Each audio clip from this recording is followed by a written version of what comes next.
पे load of balloon, balloon hot air balloon सुना है क्या? या फिर ऐसे एक बलून होता है उसमें ऐसे कुछ वेट, कितना ये मतलब यहाँ पे ये कितना वेट उठा सकता है या लिफ्ट कर सकता है, उसे क्या कहते हैं?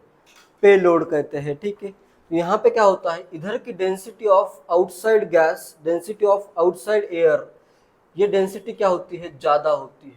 तो यहाँ पे जो गैस प्रेजेंट है डी इनसाइड, इसकी डेंसिटी क्या होती है? कम होती है। ठीक है, बाहर की डेंसिटी अगर ज़्यादा है तो इस पर क्या लगेगा? बॉयंट फोर्स लगेगा। ठीक है, बॉयंट फोर्स से क्या होगा? ये गैस मतलब ये बलून क्या होगा? ऊपर लिफ्ट होगा। तो ये कुछ वेट इसके साथ लिफ्ट कर सकता है। तो ये जो वेट लिफ्ट कर सकता है उसी को क्या कहते हैं? पे लोड ऑफ बलून कहते हैं। ठीक है, इसका कुछ मास भी होगा। बलून का मास मैं लेता हूँ m, तो पे लोड क्या आएगा? Payload is equal to buoyant force. Buoyant force किस डायरेक्शन में लगेगा? ऊपर के डायरेक्शन में, minus effective weight of balloon, effective weight of balloon. Buoyant force जितना ज्यादा होगा उतना ज्यादा वेट ये उठा सकता है, लिफ्ट कर सकता है। ठीक है, क्लियर है? तो कितना होगा? बॉयंट फोर्स ऊपर के डायरेक्शन में लगेगा, इफेक्टिव वेट नीचे के डायरेक्शन में। तो ओवरऑल ये तो सब तुम करते ही हो, फ्री बॉडी डायग्राम बना के, ये सब तुम्हें ऑलरेडी पता है। इनकी वैल्यूज देखते हैं क्या आएगा। इधर बॉयंट फोर्स कितना लगता है? रो वी जी, यहाँ पे रो क्या होगा?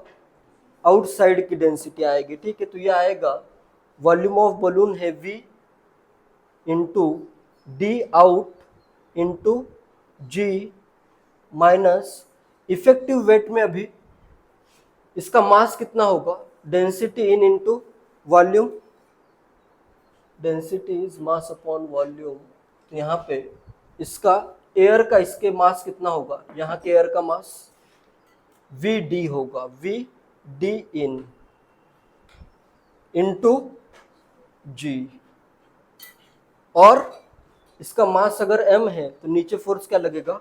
mg। इधर मैं पूरा ब्रैकेट कर रहा हूँ। ठीक है, तो इधर आ जाएगा प्लस mg। ये इफेक्टिव वेट है बलून का। तो इतना क्या होगा? इसका पेलोड होगा। अगर न्यूटन फोर्स का यूनिट दिया है तो न्यूटन में या फोर्स फाइंड करो। अगर मास फाइंड करना है तो ये g कैंसल आउट करके मास फाइंड करो। ठीक है, क्वेश्चन पे डिपेंड करता है। मास अगर पूछा है तो मास से कैलकुलेट करो, जी कैंसिल आउट कर दो। और अगर यहाँ पे फोर्स पूछा है तो फिर तो डायरेक्टली यही फॉर्मूला आ जाएगा। क्लियर है? Calculate payload of a balloon in gram having volume 100 litre. Payload find करना है, इन ग्राम फाइंड करना है लेकिन। ठीक है, in gram having volume 100 litre, it is filled with helium gas. अंदर क्या है? Helium gas at pressure 0.2486 atm and temperature कितना गिवन है? 300 kelvin. Density of air is 1.3 gram per litre. Density of air कितनी है? 1.3 gram per litre. And mass of material of balloon is 20 gram. Balloon का जो material है उसका मास कितना है? 20 ग्राम है। अभी देखो बॉयंट फोर्स कितना लगेगा इसमें। 1 लीटर के लिए डेंसिटी कितनी है? 1.3 ग्राम। वॉल्यूम अगर मैं मल्टीप्लाई करूं तो इधर बॉयंट फोर्स या बॉयंसी फोर्स कितना लगेगा? Buoyancy force is equal to V 100 litre into density 1.3 gram per litre. इतना आएगा ग्राम में। ये ग्राम पर लीटर है और ये क्या है? लीटर। इतना ग्राम बॉयंट फोर्स होगा। ये क्लियर है? कितना ये वैल्यू कितनी आई?